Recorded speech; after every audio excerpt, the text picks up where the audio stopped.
क्या आप लोग को लगता है वी आर जस्ट मीडियम, यहाँ पे कोई हायर पावर काम कर रहा है, हम जस्ट मीडियम है इस इंफॉर्मेशन को आगे ले जाने के लिए?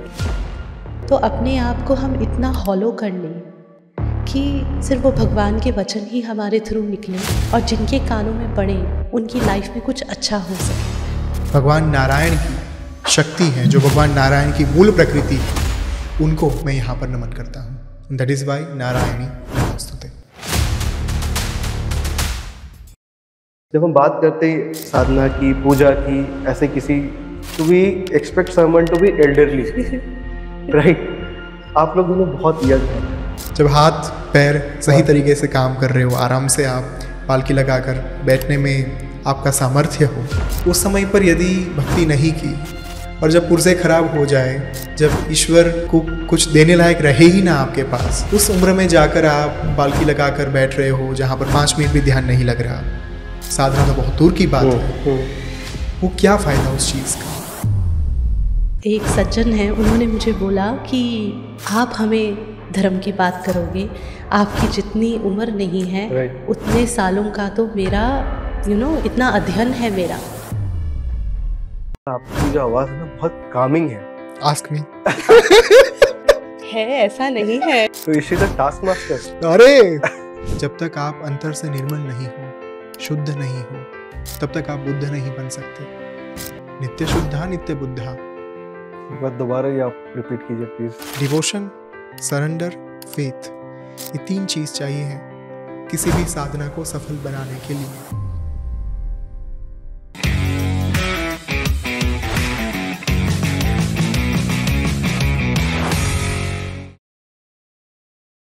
Priyanka ji, welcome back to the ironic show. आपको मैं यही बोल सकता हूँ। पारक जी, आपका बहुत वेट हुआ है, फाइनली आप यहाँ पे पहुंचे। Thank you so much. Thank you.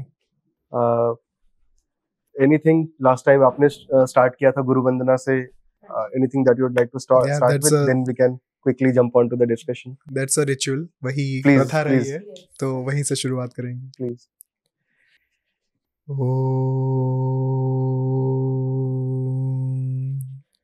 गुरुर्ब्रह्मा गुरुर्विष्णु गुरुर्देवो महेश्वरः गुरु साक्षात् परब्रह्म तस्मै श्री गुरवे नमः। सृष्टि स्थिति विनाशानां शक्तिभूते सनातनी गुणाश्रये गुणमये नारायणी नमोस्तुते। सर्वप्रथम मैं अपने गुरु श्री ओम स्वामी तथा आप सभी के अंतर में विराजमान महाआदि पराशक्ति को साष्टांग दंडवत प्रणाम करता हूँ, जिनकी दिव्य प्रेरणा से आज हम सब यहाँ पर एकत्रित हैं। ओम श्री मात्रे नमः। एक बार थोड़ा मतलब समझा दीजिए प्लीज। सृष्टि, स्थिति और विनाश, 3 जो है फेज में ये ब्रह्मांड की रचना होती है, उसका पालन होता है, उसका विनाश, जिसे कहीं ना कहीं हम प्रलय, हमारे शास्त्रों ने नाम दिया प्रलय उसे। एक होता है लय, एक होता है प्रलय। विशिष्ट प्रकार का लय जहां पर सृष्टि का ट्रांसफॉर्मेशन शुरू होता है। विनाश का हमने अनफॉर्चुनेटली अर्थ कर दिया लिटरल सेंस में डिस्ट्रक्शन, बट यदि आप थोड़ा गहराई से सोचें तो प्रलय से ही एक नई सृष्टि का आरंभ होता है। जब एक ब्रह्मांड का प्रलय आता है, वहीं से एक नए ब्रह्मांड के निर्माण की प्रक्रिया भी कहीं ना कहीं शुरू हो जाती है। अब इस बात में थोड़ा ध्यान से सोचिए, कभी भी नई जो निर्माण की प्रक्रिया है ना, वो पुरानी प्रक्रिया के समान नहीं होती, उसमें परिवर्तन अवश्य होता है। जब हम एक कार्य कर चुके होते हैं, जब हम दूसरी बार कर रहे होते हैं उस कार्य को, वी मेक श्योर कि पिछली बार हमने वो जो कार्य किया था उससे भी ज़्यादा क्षमता के साथ, सामर्थ्य के साथ, पंक्चुअलिटी के साथ, एक्यूरेसी के साथ वो कार्य हम करें। Right. जब भी किसी एक ब्रह्मांड का नाश होता है प्रलय के समय पर, उसके बाद जो नवनिर्माण की प्रक्रिया शुरू होती है, वहां पर हर बार इवॉल्व्ड यूनिवर्स क्रिएट होता है। इवोल्यूशन इसी तरीके से हो सकती है। सृष्टि स्थिति विनाशानाम शक्ति भूते सनातनी। समस्त भूत, भूत यानी जीव, जितने भी इस ब्रह्मांड में, सचराचर जगत में, जो दृश्यमान जगत है, जो अदृश्यमान जगत है, उनमें जितने भी जीव हैं, जितने भी तत्व हैं, जितने भी एलिमेंट्स हैं, उसमें जो मूल शक्ति है, मूल प्रकृति जो है, वो सनातनी है। उसे नाम ही दिया गया सनातनी, जिसका ना तो कोई आदि है ना तो कोई अंत है।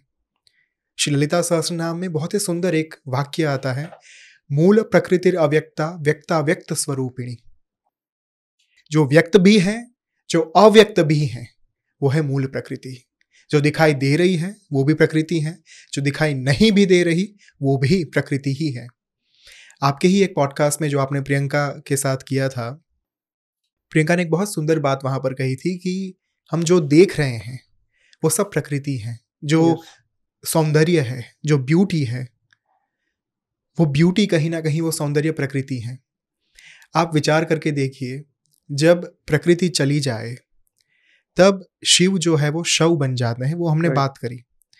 अब शव जो है वो कभी सुंदरतापूर्ण नहीं होता, सौंदर्यवान नहीं होता। शव को देखने में वो एक सौंदर्य की अनुभूति नहीं हो सकती आपको, जबकि सौंदर्य की अनुभूति आपको तभी हो सकती है जब एक लिविंग एंटिटी को आप ध्यान से देखें, जब आप एक कलरफुल चीज को आप अपने सामने देखें। जैसे यहाँ पर शेल्फ हैं बहुत सारे, और शेल्फ पर किताबें रखी गई हैं, रंग बिरंगी मूर्तियां रखी गई हैं। उसमें जो कलर है वो कलर प्रकृति है। एक पर्टिकुलर विग्रह में, एक पर्टिकुलर मूर्ति में उसका जो शेप है, उसका जो आकार है, वो मेरे हिसाब से प्रकृति है, और वही मेरे हिसाब से शक्ति है। और उसी शक्ति की वजह से उस पर्टिकुलर मूर्ति की सुंदरता उभर कर बाहर आती है। चाहे निर्जीव हो चाहे सजीव हो, सब में अपनी अपनी सुंदरता जो है वो निहित होती है। उसी सुंदरता को यहाँ पर इस पर्टिकुलर श्लोक में बताया गया, शक्ति भूते सनातनी गुणाश्रये गुणमय नारायणी नमोस्तुते। गुण, त्रिगुण जो है, सत्व, रजस और तमस, वो जिनके आश्रय में रहते हैं, वो जिनकी रेफ्यूज में है, गुणाश्रय, वो माँ स्वयं है। गुणमय, जो स्वयं गुणमयी हैं, जो स्वयं त्रिगुणातीत हैं, जो स्वयं गुणों से बनी हुई है, जिनके कारण गुण व्याप्त है समाज में, ब्रह्मांड में, वो माँ स्वयं है। वही नारायणी को, जो भगवान नारायण की शक्ति है, जो भगवान नारायण की मूल प्रकृति है, उनको मैं यहाँ पर नमन करता हूँ। दैट इज वाई नारायणी नमोस्तुते। बोलो जगत माता की जय। सो प्रियंका जी, हमने लास्ट टाइम भी बात किया, लास्ट टाइम भी आपने गुरु को याद करते ही किया था। ये आई रेस्पेक्ट द रिचुअल, बट थोड़ा सा समझना चाहूंगा फॉर द ऑडियंस, ये रिचुअल क्यों है कि हर बार जब भी आप कहीं पे जहाँ पे आप अपना नॉलेज शेयर करने जा रहे हैं, ऐसा कोई प्लेटफॉर्म, क्योंकि ये नॉलेज एक ऑडियंस तक पहुंचेगी, तो क्यों हमेशा ये आप गुरु को याद करके ही करते हैं? क्योंकि देखो, गुरु की जो सिग्निफिकेंस हम दोनों की लाइफ में है, अगर हमारे गुरु हमारी लाइफ में नहीं होते तो हम एग्जिस्ट ही नहीं करते। उनकी इतनी ज़्यादा हमारे ऊपर कृपा कह लीजिए, शेल्टर कह लीजिए, रेफ्यूज कह लीजिए, कोई भी वर्ड्स यूज़ कर लीजिए।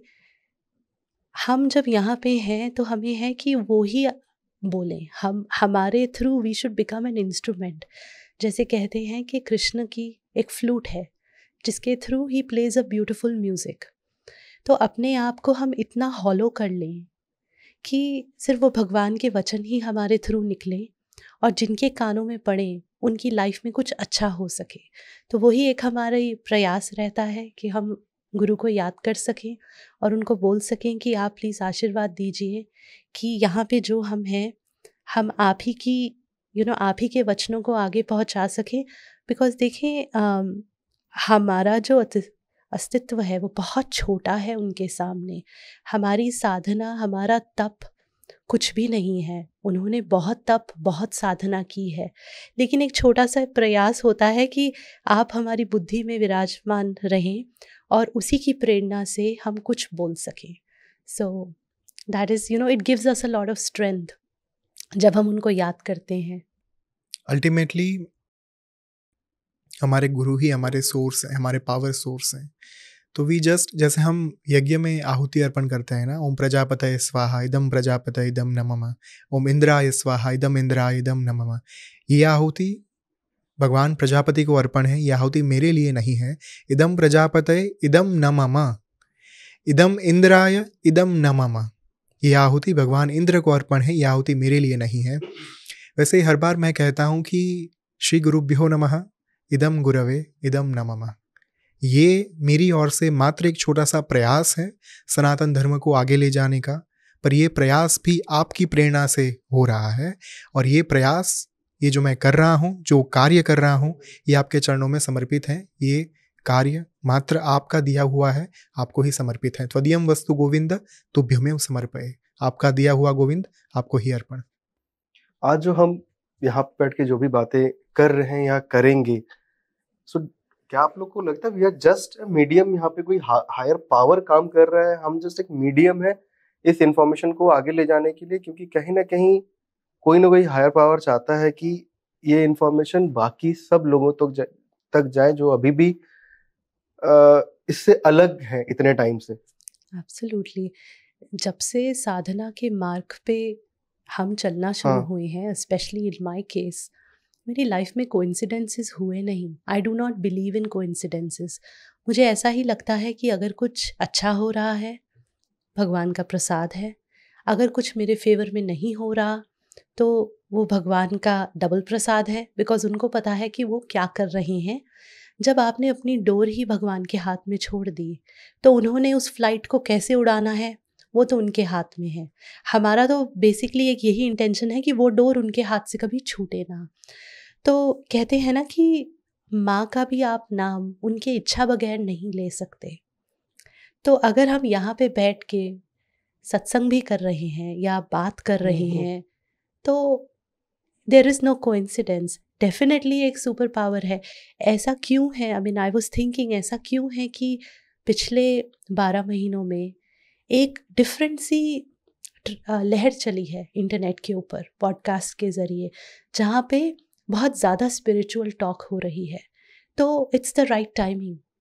Everything has a time, and I think we have come together all of us in a right timing कि हर कोई स्पिरिचुअलिटी के बारे में बात कर रहा है, भगवान के बारे में बात कर रहा है, मेडिटेशन के बारे में बात हो रही है, साधना के बारे में बात हो रही है। एक माइंड कहीं ना कहीं इवॉल्व्ड हो रहा है धीरे धीरे, कॉन्शियसनेस स्ट्रांग है, और जब कलेक्टिव कॉन्शियसनेस एक साथ आकर कुछ करती है, it has the power to do a lot. एक बार स्वामी जी ने, मुझे यहाँ पे एक उनका आर्टिकल याद आता है, उन्होंने os.me पे लिखा था, द पिन प्रिक इफेक्ट। जब ब्लैक लोटस मेडिटेशन का लॉन्च हुआ था, उसके अंदर एक फीचर होता था गाइडेड मेडिटेशन, और वहाँ पे ये था कि ये स्टडी है कि अगर 8,500 लोग, I think that is the number, एक साथ बैठ के एक समय पे मेडिटेशन करें, ध्यान लगाएं for a same cause, it has the effect to create a ripple in the universe consciousness. क्योंकि कहीं ना कहीं हम सब उस सोर्स का, उस यूनिवर्स का, उस कॉन्शियसनेस का ही पार्ट हैं। अगर हमारे शरीर में बिलियंस ऑफ सेल्स हैं, तो यूनिवर्स में भी बिलियंस ऑफ गैलेक्सीज हैं। अगर हमारी बॉडी में 1% मात्रा वाटर है, अर्थ के ऊपर भी है, वही है, तो हम उसी माइक्रोज़म जो होते हैं ना, उसका we are a small part. तो अगर हम उसी का पार्ट हैं, तो हमारी कलेक्टिव कॉन्शियसनेस इनफ है यूनिवर्स में एक प्रिक करने के लिए। अब जब हमारी बॉडी में कहीं पे हम अपने आप को प्रिक करें, तो सारा नर्वस सिस्टम वहाँ पे फोकस करना शुरू कर देता है। तो सोचिए, अगर हम जन कल्याण के लिए हर कोई इसी बारे में बात कर रहा है, तो the universe is getting pricked, the attention is going in that direction. I think we are living in a beautiful time. सिर्फ माँ का ही, लाइक आई फील दैट 2025-26 बहुत ही ब्यूटीफुल होने वाला है सनातन धर्म के लिए। कहीं ना कहीं माँ का प्राकट्य एक बार दोबारा हो रहा है। आई ऑलवेज फील कि एक ब्यूटीफुल सी रेडनेस, हर आभा is there and we are just this much away from discovering it. She has arrived but we will all realise her fully. आप देखते जाइए। प्रियंका जी से हमने लास्ट टाइम बहुत सारी बातें की थी, तो एक जो चीज मतलब कॉमन, आप लोग दोनों बहुत यंग हैं, राइट? और जब हम एक स्पिरिचुअल पाथ की बात करते हैं, बहुत ही एक मैं इग्नोरेंट और जेनरिक टर्म में बात कर रहा हूँ, so please don't take me otherwise. जब हम बात करते हैं साधना की, पूजा की, ऐसे किसी, तो we expect someone to be elderly, right? आप लोग दोनों बहुत यंग हैं, तो प्रियंका जी ने तो पूरा अपना बताया था, how she came into it and how her husband has been supportive, और वो सारा उनके लिए कैसे। एंड मीरा से भी मेरी बात हुई, तो वो उनका जो एक ऑरा है अब धीरे धीरे कैसे मीरा पे भी रब ऑफ हो रहा है। सो आपके लिए कैसे रहा and how have you been able to manage that? यहाँ पर सबसे पहले तो मैं बहुत ज़्यादा प्रेरणा मैंने ली है अपने गुरु से, क्योंकि जब उन्होंने संन्यास लिया तब नागा बाबा जो उनके गुरु थे, उन्होंने पूछा कि बेटा आपके पास तो सब कुछ है, संपत्ति है, प्रसिद्धि है, क्या नहीं है? फिर भी इतनी छोटी उम्र में संन्यास लेकर क्या करना चाहते हो, क्या उद्देश्य है? भक्ति करने के लिए तो पूरी उम्र पड़ी हुई है। तब उन्होंने ही कई बार लिखा भी है ये बात, कहा भी है कि जब पुर्जे सही हो, जब हाथ पैर सही तरीके से काम कर रहे हो, आराम से आप पालकी लगाकर बैठने में वो एक आपका सामर्थ्य हो, उस समय पर यदि भक्ति नहीं की और जब पुर्जे खराब हो जाए, जब ईश्वर को कुछ देने लायक रहे ही ना आपके पास, उस उम्र में जाकर आप पालकी लगाकर बैठ रहे हो जहां पर 5 मिनट भी ध्यान नहीं लग रहा, साधना तो बहुत दूर की बात है, वो क्या फायदा उस चीज का? इस शरीर को खराब करने के बाद आप उसे ईश्वर को समर्पित कर रहे हो। ईश्वर को तो वो चीज समर्पित की जाती है जो उत्कृष्ट हो, शुद्धाति शुद्ध हो, पवित्रोत्तम हो। और यहां पर आप अपने पूरे शरीर को पूरी जिंदगी काम करने के बाद जब वो इस पड़ाव पर आ पहुंचा है कि अब उसमें ज़्यादा ऊर्जा नहीं बची, जब उसके एक एक पार्ट्स जो हैं वो इतना ज़्यादा क्षीण हो चुके हैं, जीर्ण हो चुके हैं, उस समय पर आप उसे ईश्वर को समर्पित कर रहे हो।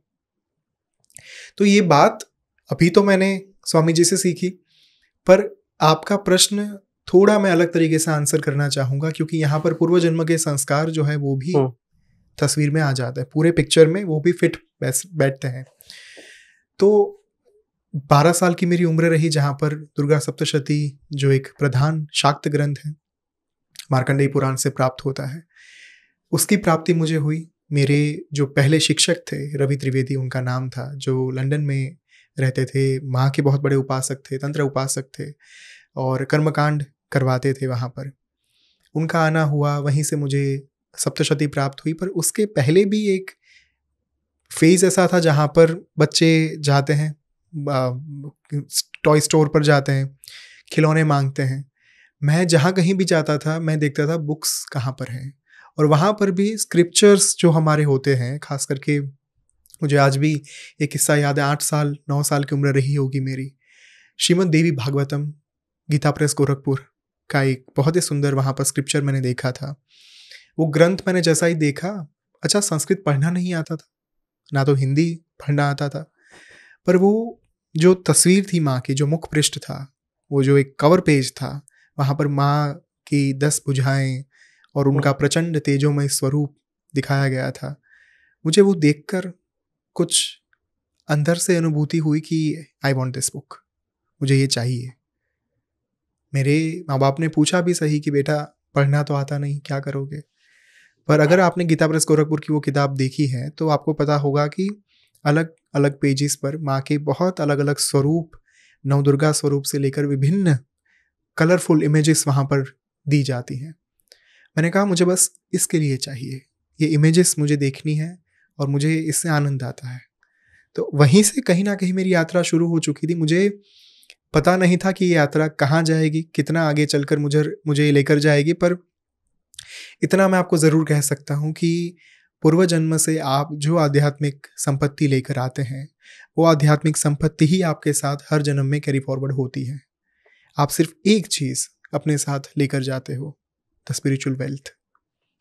बाकी सब यहीं पर छोड़कर जाना होता है। धन, धान्य, संपत्ति, परिवार, संबंध, लोग, पैसा, प्रसिद्धि, नाम, अस्तित्व, पहचान। पर एक चीज़ जो आप अपने साथ लेकर जाते हो वो है आध्यात्मिक संपत्ति। और वो एक ऐसी चीज़ है जो चाहकर भी कोई आपसे नहीं छीन सकता, कभी भी नहीं। एंड टुडे आई रियलाइज कि पिछले कुछ जन्मों से जो चीज़ें करी थी वही चीज़ आगे मेरे काम में आई। और अब जाकर जब मुझे गुरु की प्राप्ति हुई 15 सालों के बाद, नाउ आई फर्मली बिलीव ये संयोग हो ही नहीं सकता। ये सारी चीज़ें very well planned, very well designed हैं। और कहीं ना कहीं हमें ये समझने की ज़रूरत होती है कि जो वरदान प्राप्त हुआ है उसका उपयोग आगे कैसे करना है। तो इन अ नटशेल मैं आपको इतना ही कह सकता हूँ कि जर्नी तो बहुत पहले शुरू हो चुकी थी, पर now I realize I am home.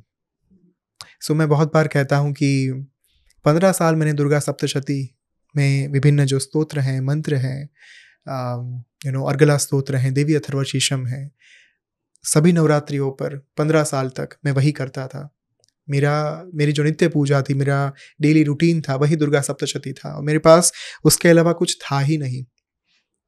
मुझे लोग कई बार ये कहते हैं कि हमें आध्यात्मिक मार्ग पर आगे बढ़ना है, क्या क्या करना होगा, कितना करना होगा। मैं उन्हें कहता हूँ, देखिए मेरे पास तो एक ही ग्रंथ था और वही पर्याप्त था। बहुत चीज़ें करने की आवश्यकता नहीं होती। एक मंत्र को, एक स्वरूप को धारण कर लीजिए, लगे रहिए। स्वामी जी बहुत सुंदर बात कहते हैं कि क्या ही फ़ायदा जब आप अलग अलग 10 स्थान पर 5-5 फीट का गड्ढा खोदे और फिर ये फरियाद करे कि पानी नहीं निकल रहा, भूगर्भ जल नहीं आ रहा। कैसे आएगा? एक स्थान पर 50 फीट 60 फीट का गड्ढा खोदिए, तब जाकर आपको जो जल प्राप्त करना है वो हो पाएगा। लोग बहुत सारे फैक्टर्स में आकर अलग अलग जगह पर, अच्छा ये देवी देवता काम नहीं आए, शिफ्ट कर दिया, जंप कर दिया, छलांग मार दी। अच्छा ये मंत्र काम नहीं आया, अच्छा वो पकड़ लो। कहीं से सुन लिया शाबर मंत्र काम करेगा, वो पकड़ लिया। हम एक स्थान पर रुकना ही नहीं चाहते। प्रियंका ने बहुत सुंदर बात कही कि जब हमारी इच्छा का कुछ हो तब हमें वो ईश्वर की कृपा मान लेना चाहिए। There is a beautiful line कि अगर हमने जो मांगा है वो हमें प्राप्त हो तो हरी कृपा, परंतु ना प्राप्त हो तो हरी इच्छा। राइट। हम ये नहीं समझ पाते। 15 साल तक मैंने जो दुर्गा सप्तशती का अध्ययन किया, उसकी विभिन्न साधनाएं की, उसकी पूजा अर्चना के माध्यम से मैंने माँ को पुकारा। 2023 in the month of January मुझे ये पहली बार प्रतीत हुआ जब मैंने अपने गुरु को अपनी आंखों के सामने देखा। आई रियलाइज्ड 15 सालों की साधना का फल जो है वो मिल चुका है। So I found my mother divine. उसके बाद तो उसके बाद उद्देश्य तो मात्र इतना ही रहा कि अब सनातन की सेवा करनी है और कुछ नहीं करना। अपनी कैपेसिटी में गलतियां करते करते भी मैं आज भी सेवा के भाव से ही चीज़ें कर रहा हूँ, चाहे पॉडकास्टिंग हो, चाहे मेरी लेखन यात्रा हो, बुक्स हो। ऐसा नहीं कह रहा हूँ कि गलती नहीं करता, पर यह ज़रूर है कि एक एक क्षण जो है वो मुझे ये रियलाइज़ करवाती है कि कितना दृढ़ता के साथ मुझे ये कार्य करना है। और प्रत्येक क्षण मुझे अपने जीवन में ये रियलाइज़ करवा रही है कि हाँ, यही करना है। एक इंसिडेंट है जो मैं शेयर करना चाहूँगी। जो हमारी फर्स्ट मीटिंग हुई थी वो ऐसी थी कि हमारी साधना ऐप का ट्रेलर लॉन्च हुआ एंड परख जी ने वो ट्रेलर अपने यूट्यूब चैनल पे डाला और नीचे गुजराती में उसको ट्रांसलेट किया। तो किसी ने हमें भेजा कि ओ देखो कॉपी हो गया, this and that. So I sent him a copyright strike. that's how we connected.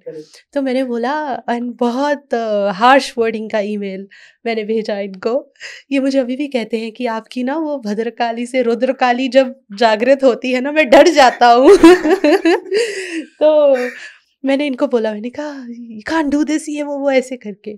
तो उनका बड़ा स्वीटली एक जवाब आया ना. वो मेरे कहते हैं ना, कभी कभी किसी की एक बात होती है जो आपके दिल को छू जाती है. तो इन्होंने मुझे बोला कि अरे नहीं, मैं तो यहाँ पे सेवा ही कर रहा हूँ. ये जो मैंने जिस इंटेंट से इसको पब्लिश किया, वो मेरी एक हाउ डू आई से दिस, एक it was my offer, like एक बोलते हैं ना ऑफरिंग टू माय गुरु. उस टाइम पे ये स्वामी जी से मिले नहीं थे, लेकिन इनका सेवा का जो भाव था ना, वो इतना स्ट्रॉन्ग था मिलने से पहले भी, कि ये तब भी सनातन की सेवा ही कर रहे थे, नोइंगली और नॉट नोइंगली. तब वो गुरु सेवा कर रहे थे. अब जब से ये वैदिक साधना फाउंडेशन में आए हैं, गुरु सेवा तो कर ही रहे हैं, लेकिन जो गुरु को सबसे प्रिय है उसको भी सर्व कर रहे हैं. So it's been 3 years that हम दोनों काम कर रहे हैं एक साथ, और लक्ष्य एक ही है, सनातन सेवा. वो अपने उससे कर रहे हैं, मैं अपने उससे कर रही हूँ. रौनिक जी, पता है ये बात ऐसी नहीं है कि मैं ब्लंडर्स नहीं करता. बहुत होते हैं, बहुत सारे होते हैं, पर ब्लंडर्स के साथ जब आपको ये रियलाइज होना, जब आपको ये आप माइंडफुलनेस के साथ इतना सोच पाओ कि हाँ, मैंने अपनी जो गलतियाँ की हैं वो मुझे सुधारनी है, चाहे वो पॉडकास्टिंग में हो या फिर अन्य किसी भी क्षेत्र में हो. सिर्फ माइंडफुलनेस रहनी चाहिए, क्योंकि यहाँ पर अगर आप ये सोच कर चल रहे हो कि मुझे परफेक्ट ही बनना है, मुझे हमेशा से उत्कृष्ट तरीके से ही सेवा करनी है, हो नहीं सकता. गलतियाँ करेंगे और इन गलतियों के साथ, इन ब्लंडर्स के साथ ही सीख पाएंगे कि कैसे करना है, क्या करना है. इनफैक्ट मुझे भी एक किस्सा याद आ रहा है हमारा. तो ये एक था, जब मैंने ट्रेलर जो है वो उठाकर मैंने अपने प्लेटफॉर्म पर उसे डाल दिया कि साधना ऐप उस समय पर लॉन्च होने वाली थी इन द ईयर ऑफ 2022. उस समय पर ये ट्रेलर उठाकर डाला इसी उद्देश्य के साथ कि ये ऐप आगे लोगों तक उसका ध्यान पहुंचे, लोग उसको डाउनलोड करें. उसके बाद मैं आपको रीसेंट बात करता हूँ 2023 की, लास्ट ईयर की. हुआ ये अब मैंने ये बात कहीं पर भी शेयर नहीं की है, this is very much personal, but I would like to share this. Last year मैं फिर से एक बार थोड़ा अलग दिशा में जा रहा था, थोड़ी अलग डायरेक्शन में जा रहा था, और मुझे सनातन की सेवा का ध्यान, वो एक गोल तो था ही था, किंतु उच्छिष्ट गणपति एक साधना है जहाँ पर गणपति भगवान के तांत्रिक स्वरूप की जो है पूजा अर्चना की जाती है, उनकी साधना की जाती है, उनके मंत्र की. तो जब पॉडकास्टिंग की यात्रा शुरू हुई, जब लोगों ने पहचानना शुरू किया, तब आई थॉट कि अब जब लोग जानते हैं ना, इन्हें साधना के मार्ग पर लेकर जाना चाहिए. ठीक है, उद्देश्य मेरा ये था कि अब इनको साधना करवाते हैं, रियल साधना. ये नहीं कि उठाकर एक मंत्र कर लिया या फिर सिर्फ भगवान देवी देवता को एक फूल अर्पण कर दिया, पुष्प अर्पण कर दिया, आपकी पूजा संपन्न. नहीं, प्रॉपर एलाबोरेटिव साधना शास्त्रोक्त विधि विधान के साथ, इस मोटिव के साथ मैंने उच्छिष्ट गणपति साधना को लॉन्च किया, एंड दैट वाज पेड. उस वक्त पर मुझे ये नहीं पता था कि, अज्ञानी था मैं, टू बी वेरी ऑनेस्ट. कभी भी सनातन को, जिसके लिए हमारे ऋषि मुनियों ने कोई शुल्क नहीं रखा, जिन साधनाओं के लिए कोई चार्जेस नहीं रखे, कोई फीस नहीं रखी, उन साधनाओं के ऊपर हमें चार्ज नहीं करना चाहिए किसी को भी. अननोइंगली, मेरे मूर्खता के कारण मैंने वहाँ पर चार्जेस रखे, ये सोचकर कि लोग इसे सीरियसली लेंगे, लोग इसे टेकन फॉर ग्रांटेड नहीं लेंगे. जो लोग आएंगे, जेन्युइन लोग आएंगे, जेन्युइन उपासक आएंगे, साधक आएंगे, और वाकई में करने के भाव से आएंगे कि हाँ, हमें आध्यात्मिकता के मार्ग पर आगे बढ़ना ही बढ़ना है. तो उस हेतु के साथ मैंने वो किया.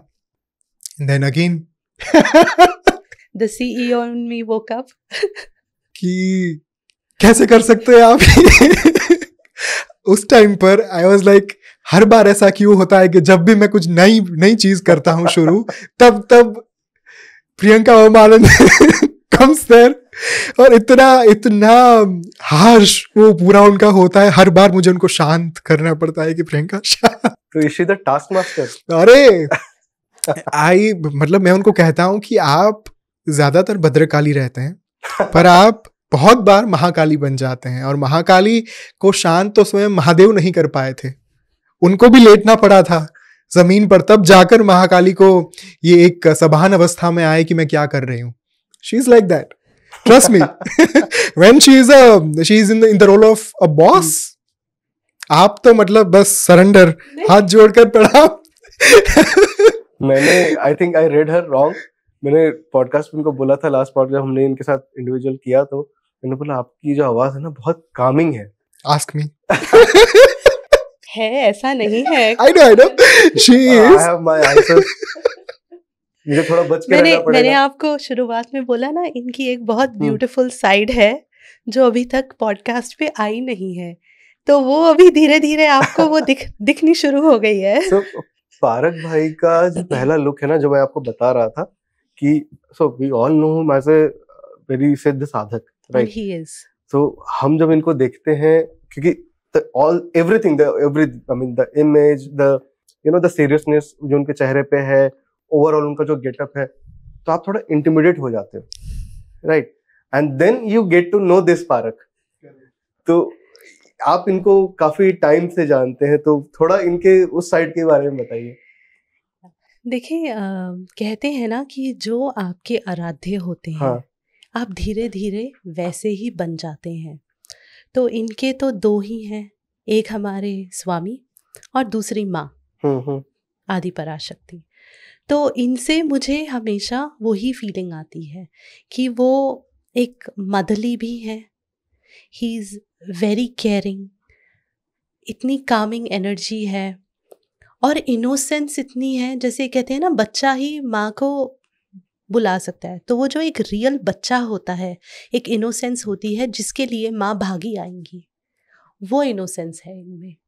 तो उसी इनोसेंस के चलते हुए हम लोग इकट्ठे इतने टाइम से काम कर पा रहे हैं और आगे भी करना है, बिकॉज वो इनोसेंस आपको हर किसी में नहीं दिखेगी.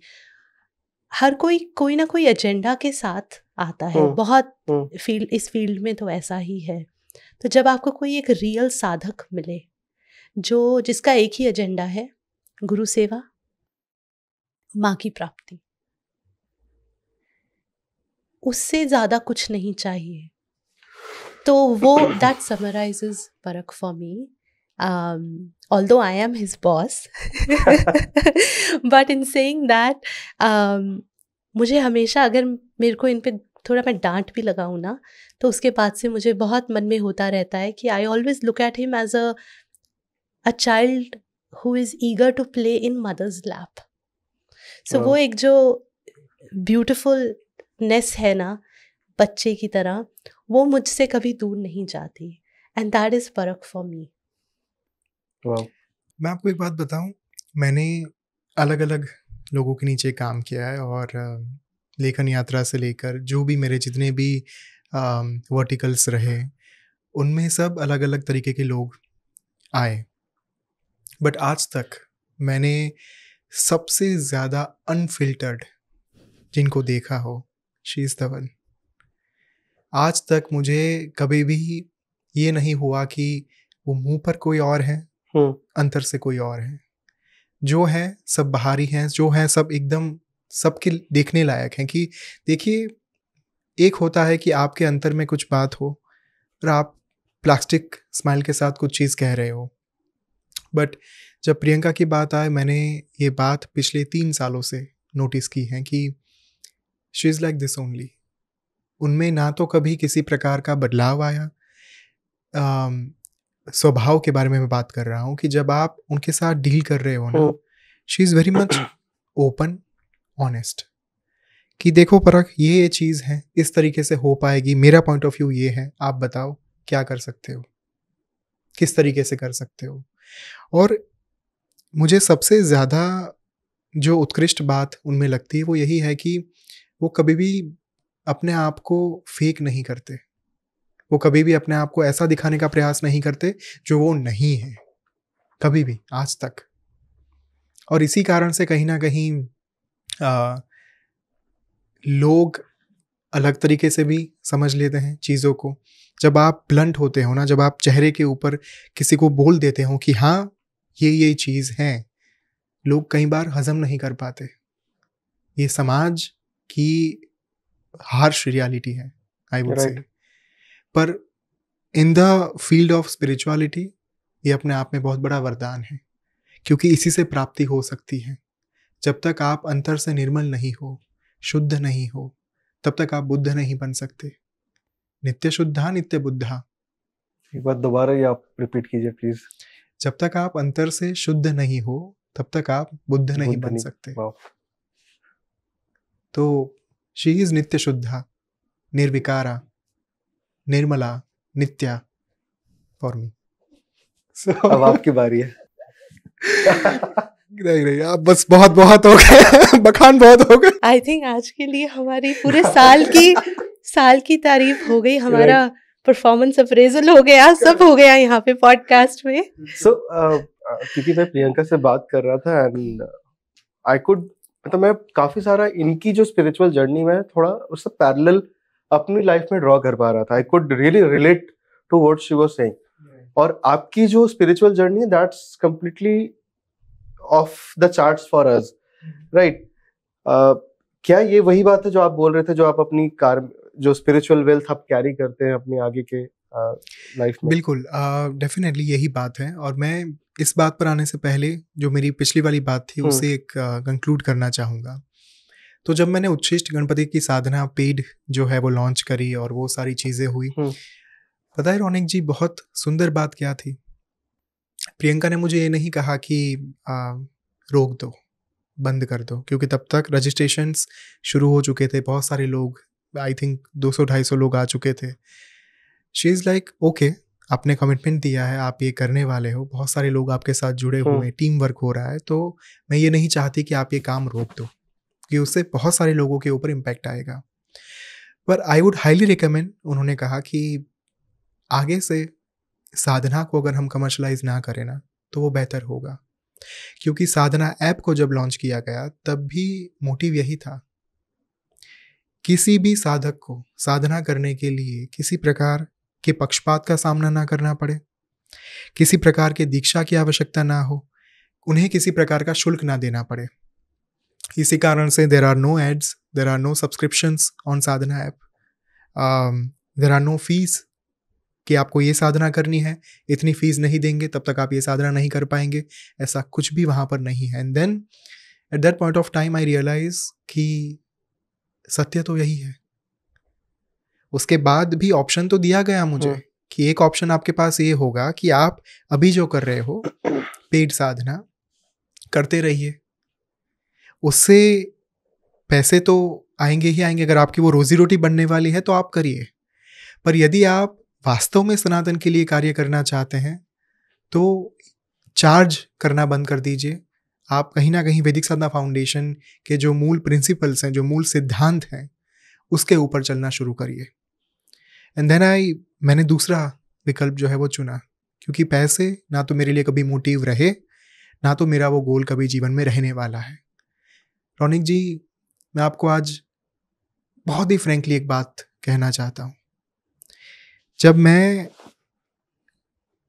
पहला आर्टिकल लिख रहा था, जब मैंने लिखना शुरू किया, पर आर्टिकल मुझे मिलता था 100 रुपये, सिर्फ 100 रुपीज़ ओनली। वो 1000 शब्दों का आर्टिकल था, हर हफ्ते एक आर्टिकल पब्लिश होता था, मुझे महीने के 400 रुपये मिलते थे सिर्फ। लेकिन उन 400 रुपये में भी मैं उतना ही खुश था जितना आज हूँ।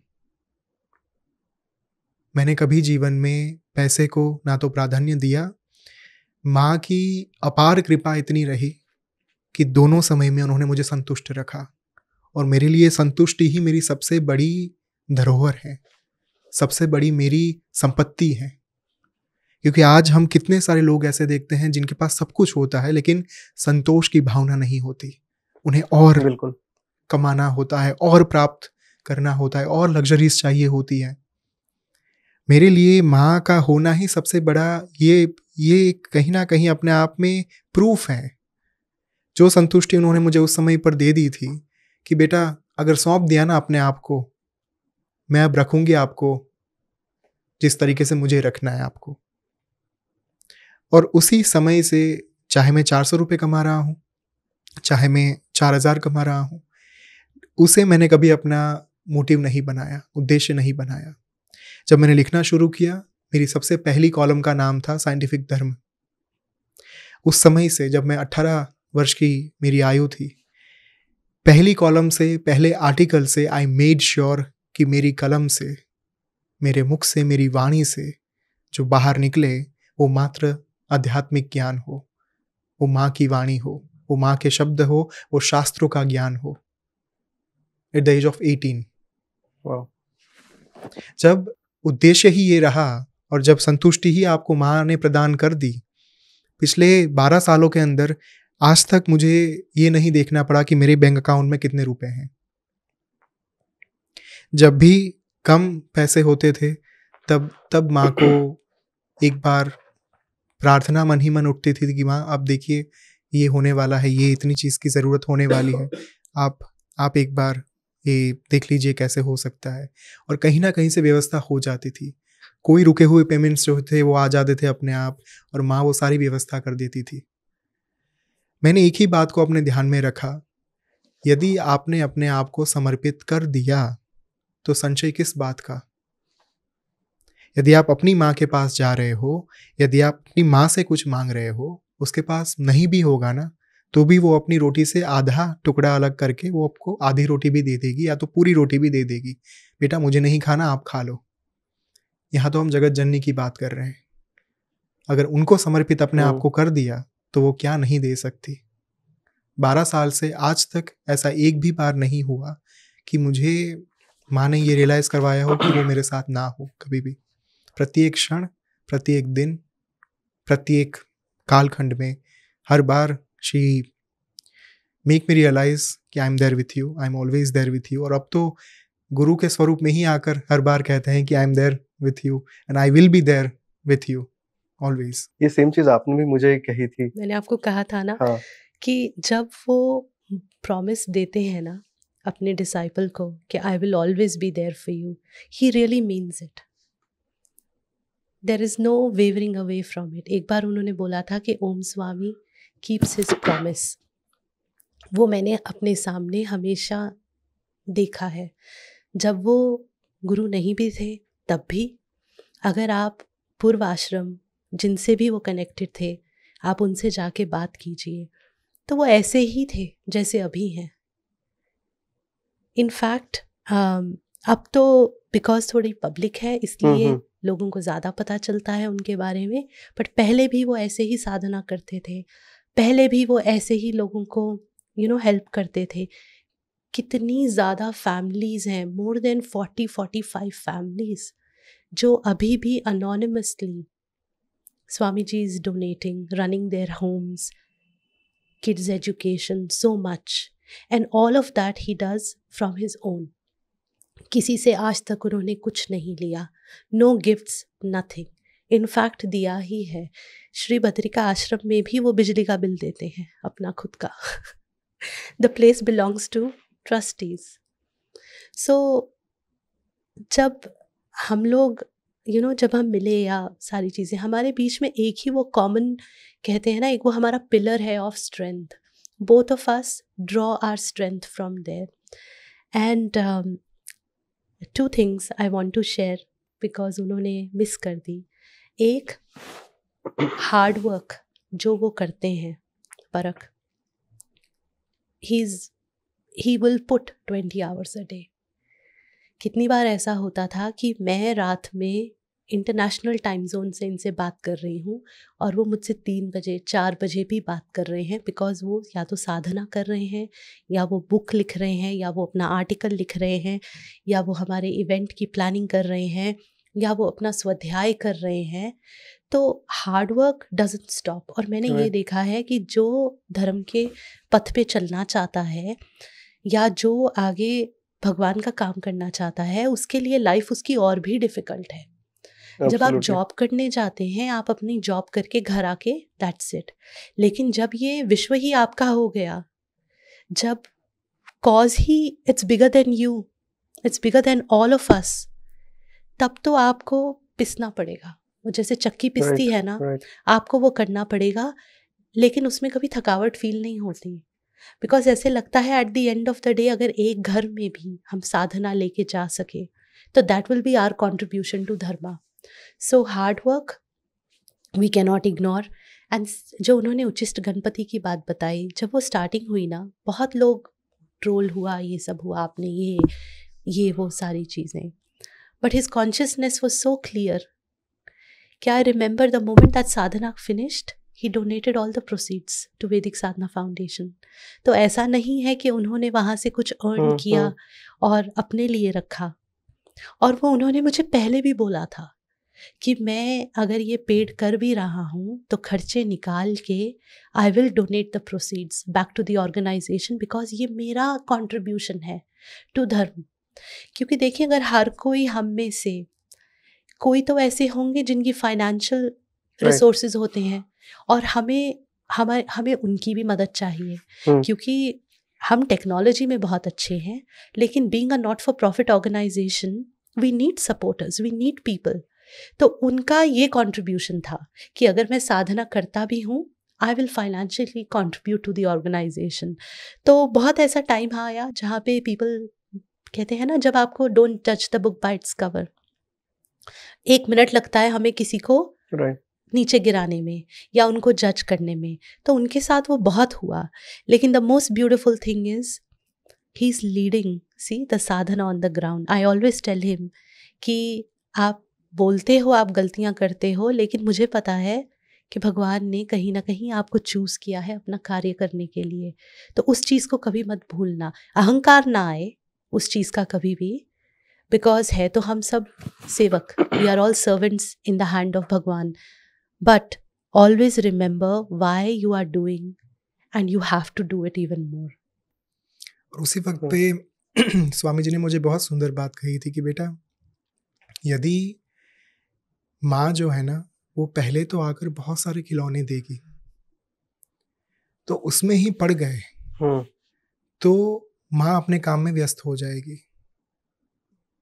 यदि खिलौने को छोड़ा और माँ को पुकारना नहीं, आपने रोका अपने आप को कि माँ, आप पुकारते रहे कि माँ मुझे आप ही चाहिए, आपके अतिरिक्त मुझे और कोई नहीं चाहिए, तब जाकर माँ आकर आपको अपने गोद में उठा लेगी। और कभी भी हमारे सनातन को आगे बढ़ाने के लिए, देखिए, कर्णोपकर्ण पद्धति से ये साधनाएं आगे बढ़ी, ये मंत्र जो है वो आगे बढ़े।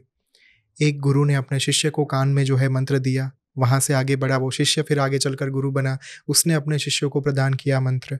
इस तरीके से लाखों वर्षों से मंत्र की ये जो धरोहर है वो हमारे तक पहुँची। उस समय पर ये सोचना नितांत आवश्यक है, जो आज की तारीख में इन चीज़ों को मुझे दुख होता है जब सुनता हूँ कि लोग 5,000 रुपये में श्री विद्या दीक्षा को बेच रहे हैं, श्री विद्या मंत्र को बेच रहे हैं।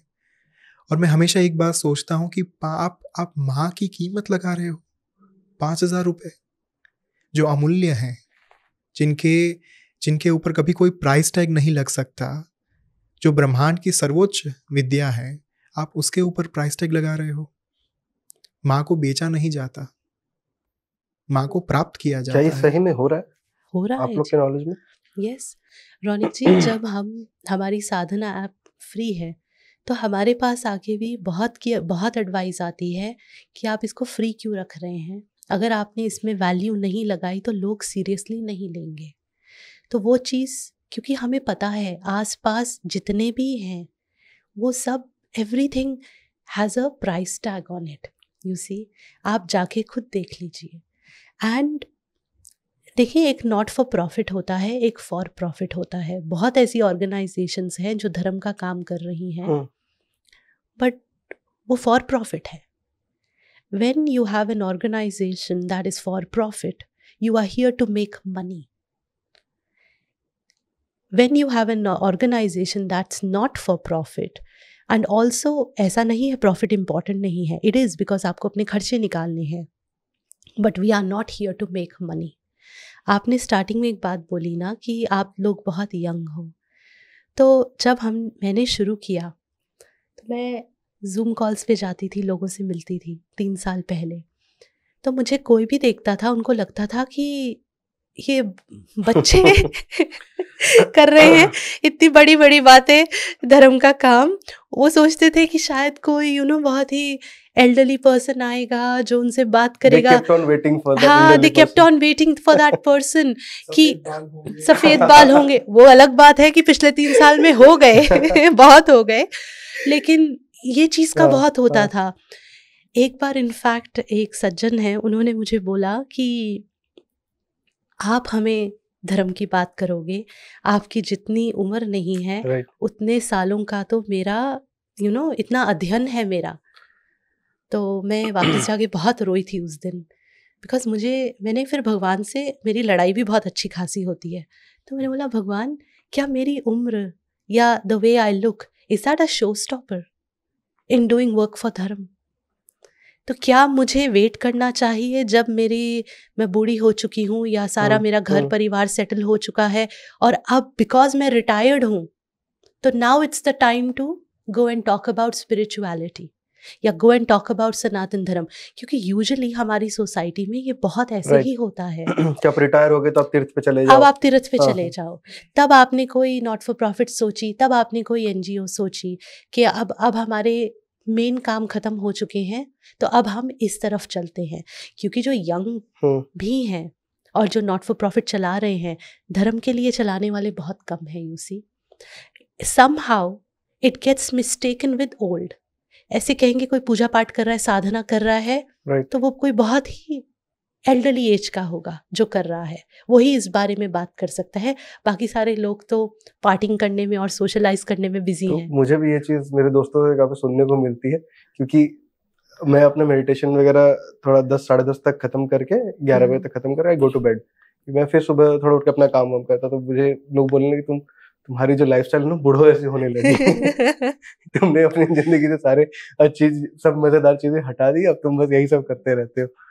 ओके, यही चीज बोली जाती है ना कि अरे एक ही जिंदगी है, जी लो अच्छे से, खान पान कर लो, जो जितने भी जिंदगी में मटेरियल प्लेजर है वो ले लीजिए, उसके बाद क्या ही पता दूसरी जिंदगी होगी या नहीं होगी।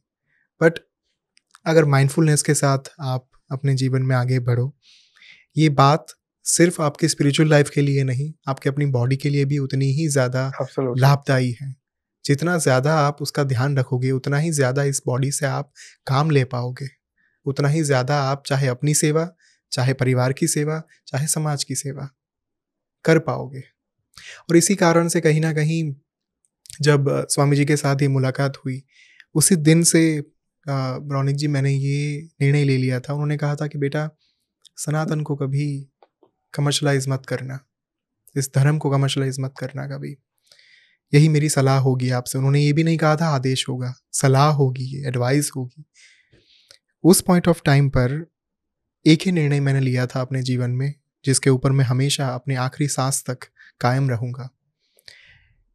उस क्षण के पश्चात मैंने किसी भी साधक से, किसी भी सनातनी से कोई मटेरियल गिफ्ट एक्सेप्ट नहीं की, ना तो कभी करूँगा।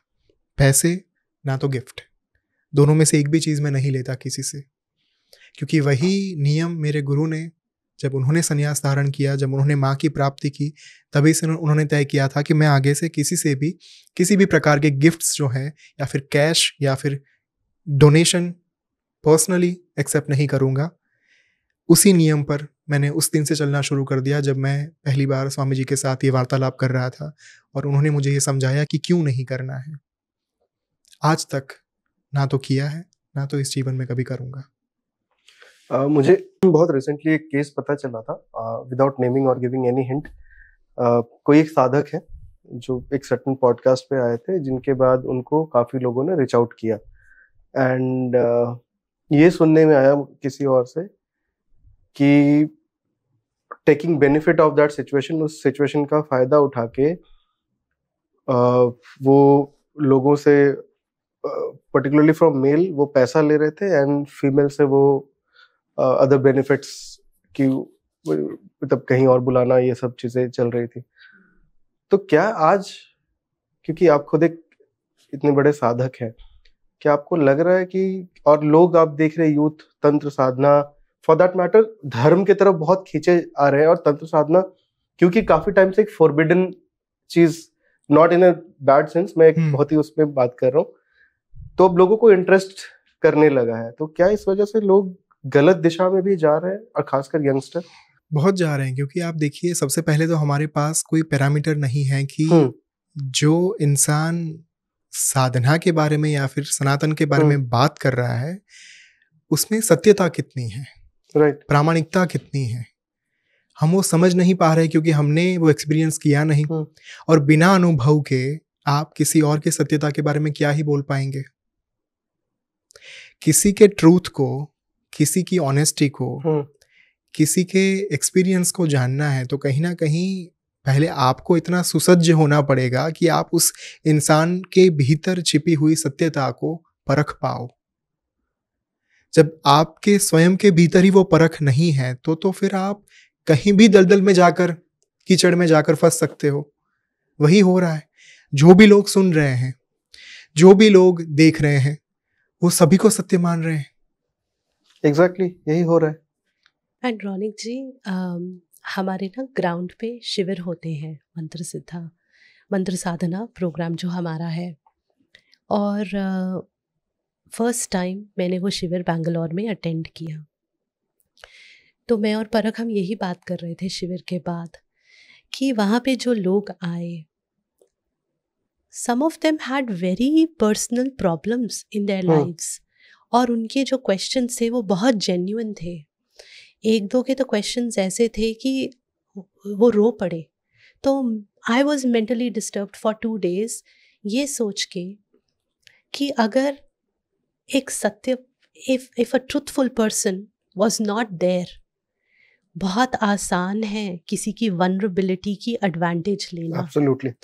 क्योंकि जब आप किसी के सामने बैठें और अगर उस पर्सन की जेन्युइन प्रॉब्लम है, और अगर आप सोचते हैं आप वो उनकी प्रॉब्लम सॉल्व कर देंगे, और आप उस पर्सन को, इट्स ऑल अबाउट फेथ, कभी कभी हो सकता है वो चीज़ काम कर जाए, कभी कभी नहीं करे। जिसके लिए वो एक बारी में काम कर गई, उनका तो फेथ आप में हो गया, बट आपकी कितनी नॉलेज है हमें नहीं पता। क्या आप साधना के तप से निकल चुके हैं? बिकॉज क्या आपने 12-15 हज़ार घंटों का आपके पीछे कोई बैकग्राउंड है? अगर आपने साधना के तप से नहीं निकले तो आप कैसे किसी की लाइफ को गाइड कर सकेंगे? आप कहीं ना कहीं वो टेक्स्ट बुक नॉलेज होगी, या कहीं ना कहीं एक लोअर फॉर्म की जो सिद्धीज होती हैं, आपने उनको कर लिया अटेन, फिर आप वहीं पे रह गए। तो जैसे माँ कहते हैं माँ खिलौने देंगी, जैसे अभी उन्होंने बोला, आप उस लेवल पे रह गए। लेकिन आपको तो माँ तक पहुँचना है, या आपको तो अपने इष्ट तक पहुँचना है। वो रास्ता बहुत लंबा है। तो उसमें साधना का होता है, I mean there is that pull that people will get attracted. अगर हमारे देश में कोई ऑनेस्ट नहीं है और वो बात कर रहे हैं स्क्रिप्चर्स की, और अब तो कितने कथावाचक हैं जो बात करते हैं, बट क्या वो दीक्षा दे सकते हैं? that still remains a question mark in my own personal point of view, because मुझे नहीं पता उनका असली में तप कितना है, और वहाँ पे फिर एडवांटेज लेनी किसी की, दैट्स वेरी डिफ़िकल्ट। और यही हो रहा है अनफॉर्चुनेटली। लोगों के पास प्रॉब्लम्स हैं, वो देखते हैं ऐसे ऑडिटर्स को एंड वो सोचते हैं ये हमारी लाइफ की प्रॉब्लम सॉल्व कर देंगे, वो उनके पास जाते हैं, and that's where they get lost. I think problem तो एक आपने पॉइंट बताया। दूसरा, ये जो यंगस्टर में एक होता है ना कि जो चीज अभी उनको रील्स में, शॉर्ट्स में दिख रही है, जो मार्केटिंग जो ट्रेंड चल रहा है कि मैं उस तरफ हो जाऊं। अब मुझे आई एम सेइंग कि as a general human being, मुझे भैरव साधना करनी है कि मुझे श्री विद्या का पाथ चूज करना है, मुझे कुछ नहीं पता, आई एम लॉस्ट, राइट। अब मुझे कोई भी मिल गया, हो सकता है एक पारक जी जैसे कोई सच्चे साधक मिल गए, या फिर बहुत हद तक चांस है कि मैं किसी गलत हाथ में पड़ गया, और वहां पे मुझे कोई कुछ भी बोलेगा कि मैं तो ब्लैंक स्लेट हूं, मुझे तो कुछ भी नहीं पता, जो इस स्लेट में आके जो लिख दे मुझे लगेगा यही सच है। जैसे एक छोटा बच्चा होता है, उसको अगर स्कूल में सिखा दिया जाएगा कि ए फॉर बॉल होता है, तो वो वही बोलेगा। आप चाहे उसको घर में कुछ भी बोलो, फॉर हिम जो टीचर ने बोला वही सही है, जो नॉर्मली होता भी है, होता रहता है। Very true. एंड फिर देखिए, शायद यही हमारा प्रयास है थ्रू वैदिक साधना फाउंडेशन, क्योंकि हमने जो एक टॉप मोस्ट अथॉरिटी दी है वो हमारे वेद को दी है। तो हमारे पास कोई रूम फॉर वो नहीं है, कहते हैं ना, एक रूम नहीं है to make things on our own, या हमारी अपनी कोई पर्सनल इंटरप्रिटेशन नहीं है चीज़ों को लेकर, या हम एक बहुत ही स्ट्रॉन्ग लिनियज से जुड़े हैं ओम स्वामी जी की। वो लिनियज का भी देखो एक बहुत इम्पोर्टेंस होती है, and where it's coming from. हमारी लिनियज तो स्वयं नारायण से आ रही है, माँ लक्ष्मी से आ रही है, महादेव से आ रही है। So if we are connected to that kind of lineage, हमारी अथॉरिटी वेद हैं। हमारे फाउंडर ओम स्वामी हैं, जिनका एक कैरेक्टर देखा जाए यहाँ पे, he doesn't take anything from someone. मैंने ये तो बहुत छोटा सा एग्जांपल मैंने आपको दिया, प्लस उनके पीछे साधना का पूरा एक्सपीरियंस है। एंड वो ऐसे हैं, पहले जो बोल रहे हैं कि मैंने माँ का साक्षात्कार किया है, he is calling that out openly. उनकी बुक है जिनमें अगर आप पढ़ें तो सारी डिफिकल्टी, सारे चैलेंजेस, सब कुछ। अभी 13 मंथ्स इन हिमालय आई है, जो उनकी if truth be told memoir थी, उसके बीच का एक पार्ट है, वेरी इंपॉर्टेंट पार्ट, कि उन्होंने 13 महीने हिमालय में साधना कैसे करी। अब कोई उसको उठा के पढ़े तो उसको पता चले कि there is no magics and no miracles as such, he also went through the hard work. तो हर एक चीज़ को, life just didn't happen to him, he had to go through a lot of challenges. तो ये सारी चीज़ें बहुत मैटर करती हैं। और इंटरनेट पे यू आर सो राइट, अभी हर कोई कुछ भी बोल रहा है and people are just blindly following it. And hopefully with the works that we do, we are hoping कि हम लोगों की लाइफ में वो ट्रूथफुलनेस वापस ला सकें, ताकि उनको वो मार्गदर्शन मिल सके, उनको पता चले कि कहाँ से शुरू करना है, किस पथ पे चलना है। एंड आप एक और चीज़ को बहुत you will find it audience को, कि जो हमारी साधना ऐप है ना, कहीं पे भी आपको स्वामी जी का फ्रंट पे वो नहीं मिलेगा। हमने बहुत बार उनको बोला कि आप तो फाउंडर हैं, आप एक अथॉरिटी हैं, लोग हमेशा एक चेहरा ढूंढते हैं, क्रेडिबिलिटी ढूंढते हैं। He said a very beautiful thing, it's not about me, it's about the mission. क्योंकि when I leave it will be about me, it's not Om Swami foundation, you see. It should not run on my name. It should run for what it is, सनातन धर्म। तो जब मैं ये सारे dots connect करती हूँ ना, especially somebody who was a non-believer, somebody who questioned everything, somebody that comes from that logical mind, I'm a science student by background, तो जब मैं ये सारी चीज़ों को कनेक्ट करती हूँ, मुझे ट्रूथफुलनेस दिखी, plus I have my own personal experience to put on it. तो मुझे तो साधना के बारे में, सनातन धर्म के बारे में, स्क्रिप्चर्स के बारे में, किसी के बारे में कुछ नहीं पता था। मैंने भी तंत्र को उसी लाइट में देखा है जिस लाइट में सबने देखा है। ये तो बहुत अच्छी चीज़ है कि अब उसकी प्योरिटी आ रही है, लेकिन फिर भी बहुत लोग हैं जो आपको उस डायरेक्शन में ले जाएंगे। बट मैं एक बात बताऊं, उनकी गलती भी नहीं है, उनको पता ही नहीं। उन्होंने खुद वो सत्य का मार्ग नहीं चला। They haven't gone through the तप ऑफ साधना, तो वो कैसे आपको गाइड कर सकते हैं। और एक बहुत ही सिंपल बात मैं आपको बताऊं, यदि हमारे पास 100 रुपये हो ना, अगर कोई उसमें से 90 रुपये दे तो समझ में आ सकता है। अगर इंटरनेट पर या फिर बाहर किसी भी स्थान पर कोई भी व्यक्ति, सबसे पहले तो पैरामीटर क्या होना चाहिए, आपका एक मेजरमेंट कैसे होना चाहिए कि आप सत्यता के मार्ग पर हैं, नहीं हैं, आप क्या चाहते हैं, क्या नहीं चाहते। सबसे पहली बात तो ये, कोई भी भक्त को, कोई भी साधक को, कोई भी श्रद्धालु को जाकर ये देखना चाहिए कि जिनसे वो आध्यात्मिक मार्गदर्शन ले रहे हैं, स्पिरिचुअल गाइडेंस ले रहे हैं, उन्होंने कितना तप किया है, उनका पेनेंस कितना है। When Swamiji gives a mantra, for example, Shri Suktam साधना जो उन्होंने रिसेंटली करवाई, रौनक जी, श्री सुक्तम साधना का एक महापुरुष चरण, बिग साधना, बिगर अनुष्ठान जो है, the biggest one to be very honest, वो होता है 960 दिन का, 2.5 साल का अनुष्ठान।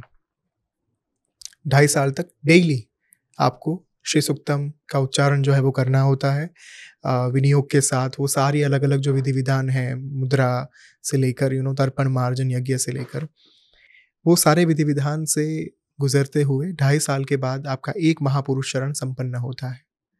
उन्होंने अपने जीवन में 3 महापुरुष शरण किए श्री सूक्तम के, यानी कि 7.5 साल। तब जाकर वो इस तरीके से श्री सूक्तम की जो पूर्ण साधना है वो समाज को प्रदान कर सकते हैं, उसके माध्यम से समाज को कुछ दे सकते हैं। हम पहले तो ये देखना ही भूल जाते हैं कि हम जिनके पास से मंत्र ले रहे हैं, जिनके पास से साधना ले रहे हैं, क्या उन्होंने इस मंत्र को जागृत किया है? किसी भी मंत्र को जागृत करने के लिए उसका कम से कम एक महापुरुष चरण करना नितांत आवश्यक होता है। श्री सूक्तम का एक महापुरुष चरण 2.5 साल का ही होता है, लेकिन उन्होंने 3 किए।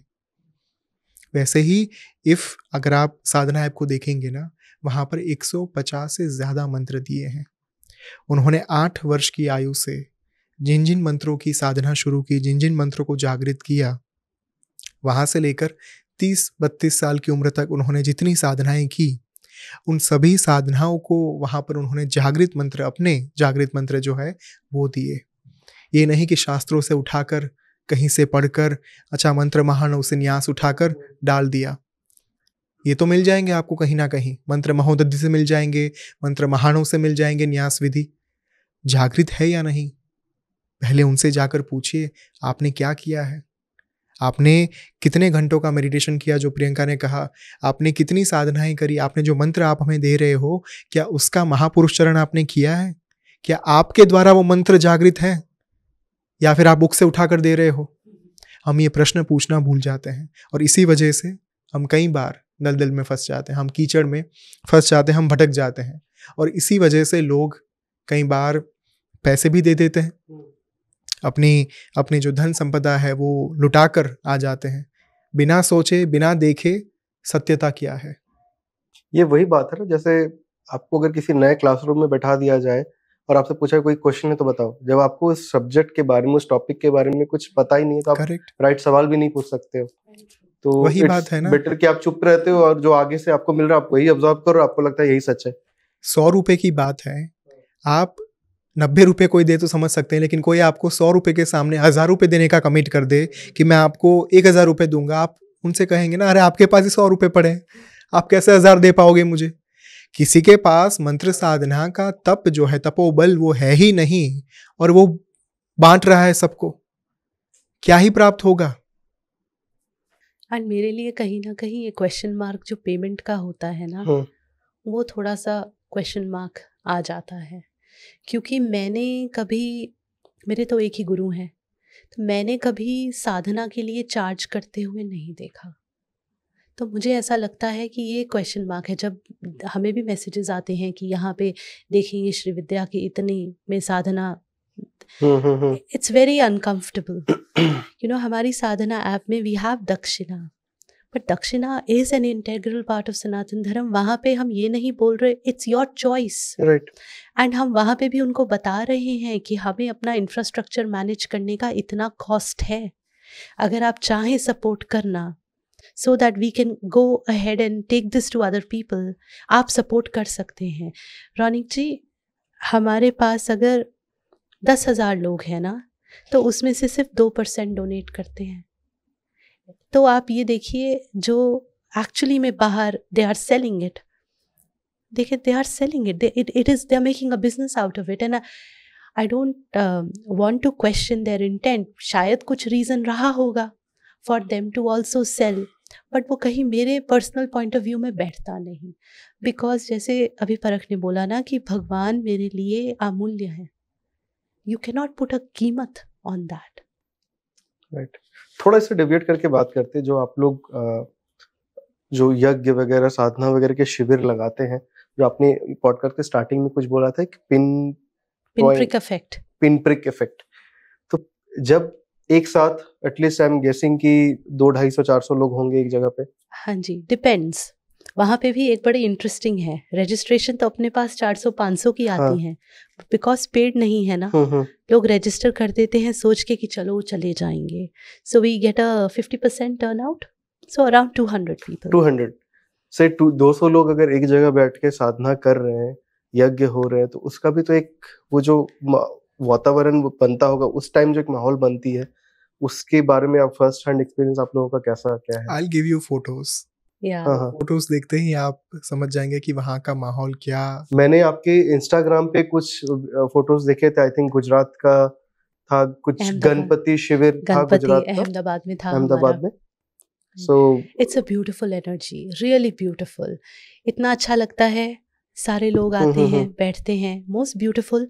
अब तो बच्चे भी आने लगे हैं, एंड वो देख के तो बहुत अच्छा लगता है.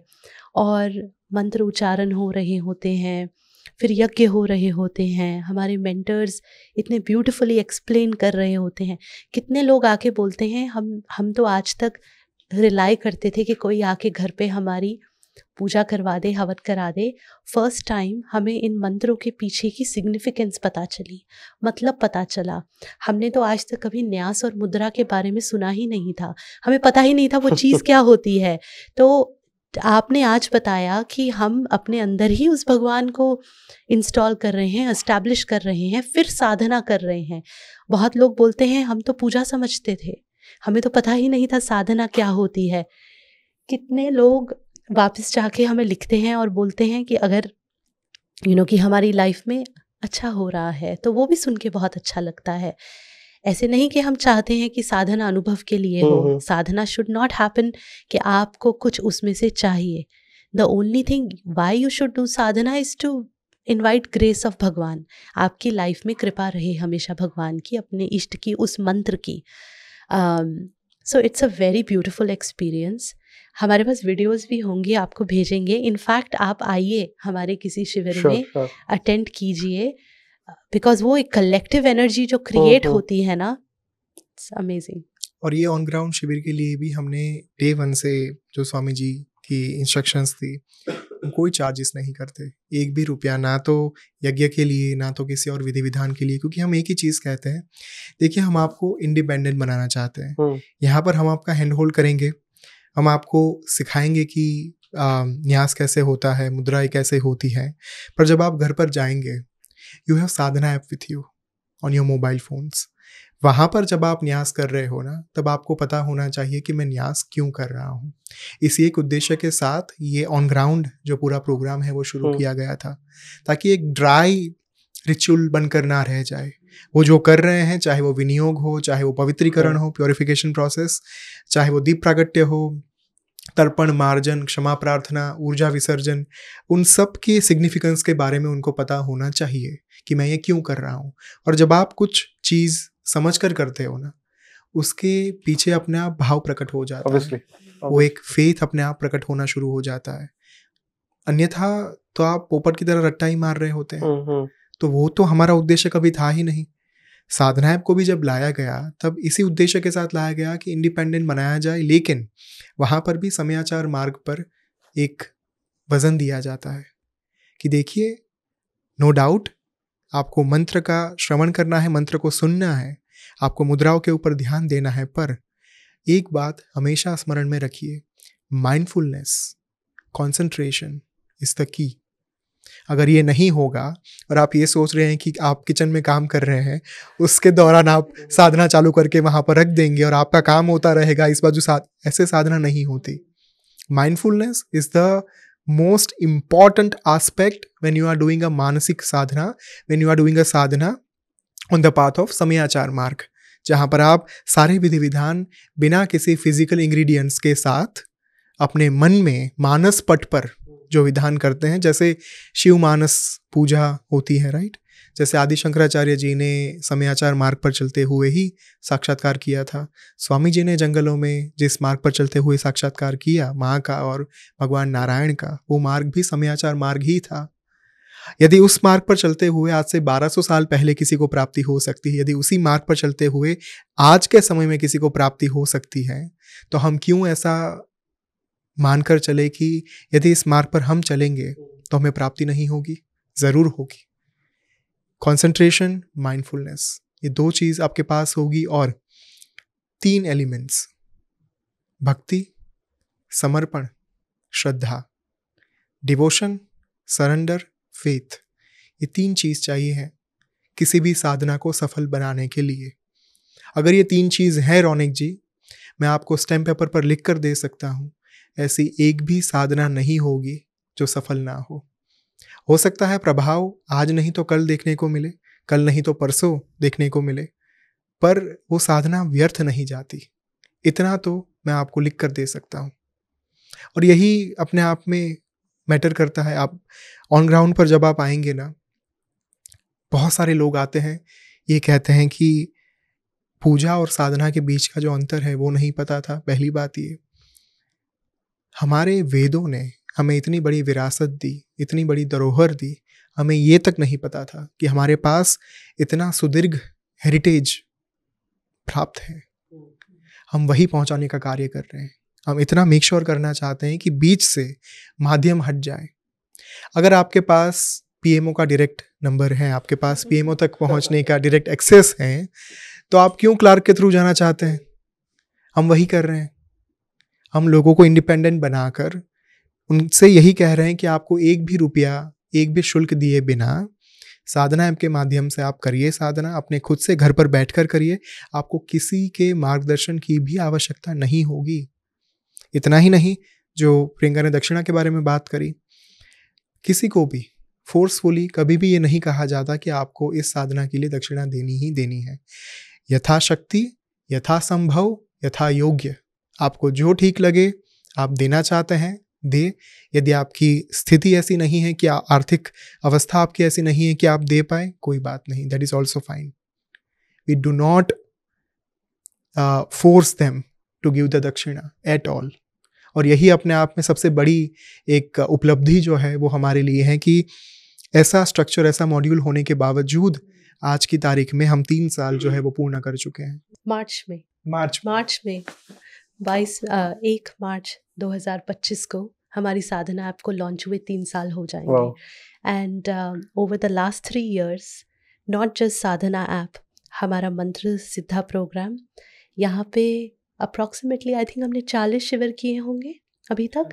25,000 से ऊपर लोग आए हैं, अटेंड किए हैं, ऑनलाइन एंड ऑफलाइन।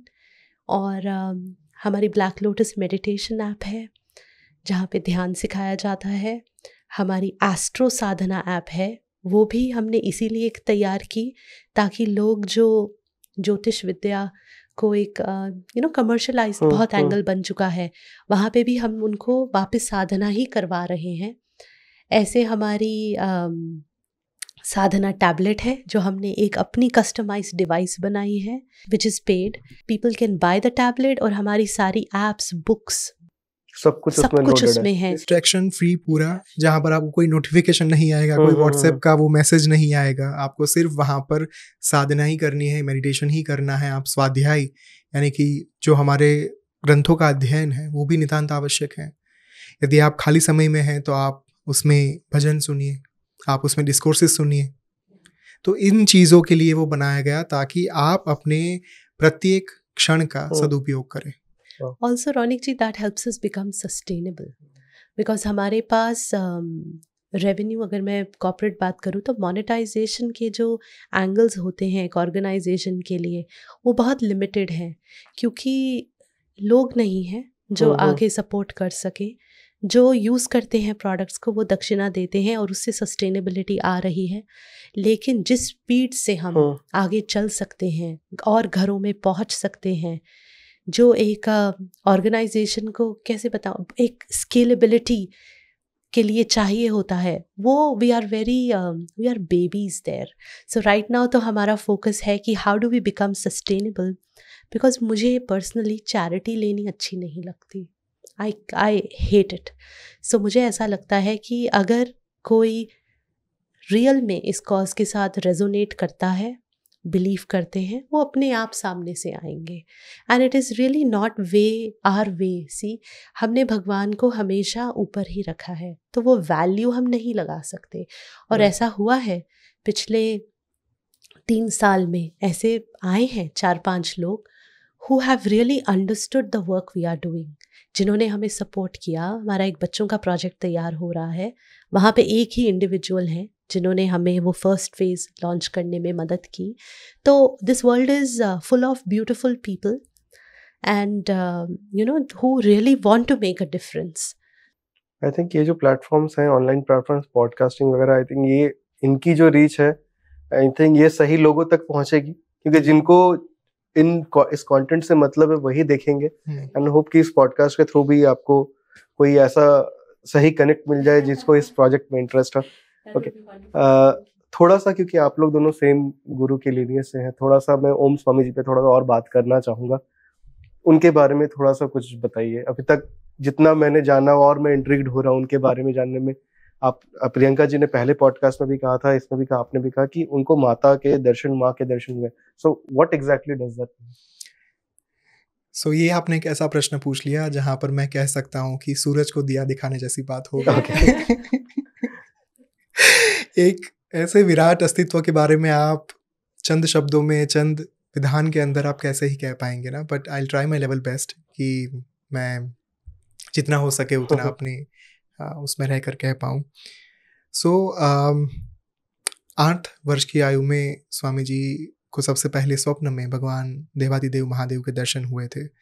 उसके बाद 10-11 वर्ष की आयु में उन्होंने मंत्र एवं तंत्र साधना करना आरंभ कर दिया था। 8 वर्ष की आयु में तो उन्होंने मेडिटेशन शुरू कर दिया था। उस दर्शन के तुरंत बाद ही उनकी यात्रा जो है, सबसे पहली साधना उनकी जो रही वो ओमकार की थी, प्रणवनाद, प्रणव बीज।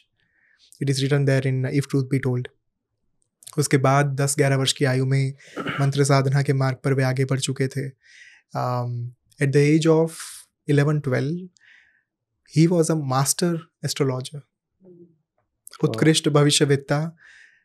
यहाँ तक मैंने उनके माता रानी से, उनके जो समीप, उनके नज़दीक जो लोग बचपन से रह चुके हैं उनके पास से सुना है कि बड़े बड़े IAS IPS से लेकर सब लोग उस एक छोटे से बच्चे, I am physically body wise बोल रहा हूँ, 11-12 वर्ष की आयु का एक बालक है, वो कैसे ही आप उसे सोच सकते हैं कि वो मास्टर एस्ट्रोलॉजर हो। उनके पास उस समय से इतने बड़े बड़े लोग जो है वो पटियाला, चंडीगढ़ में रहते थे, उस समय पर आते थे। 15 वर्ष की आयु में उन्होंने स्टॉक एक्सचेंज में, शेयर मार्केट में महारत हासिल कर ली थी। Then at the age of 18 he went to Australia. वहाँ पर 2 साल उन्होंने जॉब करी और एट द एज ऑफ 20 उन्होंने ये तय किया कि आने वाले 10 साल तक मैं अपना एम्पायर खड़ा करूँगा। 10 सालों के अंदर मैं सफलता के उस उत्कृष्ट शिखर पर पहुँचूँगा, लेकिन उस शिखर पर पहुँचने के बाद मैं संन्यास धारण कर लूँगा। 20 वर्ष की आयु के एक लड़के ने उस समय पर यह तय किया कि अब 10 साल मैं मटेरियल वर्ल्ड में दूंगा, इतना कमाऊंगा, इतना साथ में मेहनत करूंगा कि सब कुछ प्राप्त कर लूं, अपना साम्राज्य खड़ा कर लूं। अब इस यात्रा के साथ उनकी साधना की यात्रा तो चल ही रही थी कॉन्स्टेंटली, निरंतर।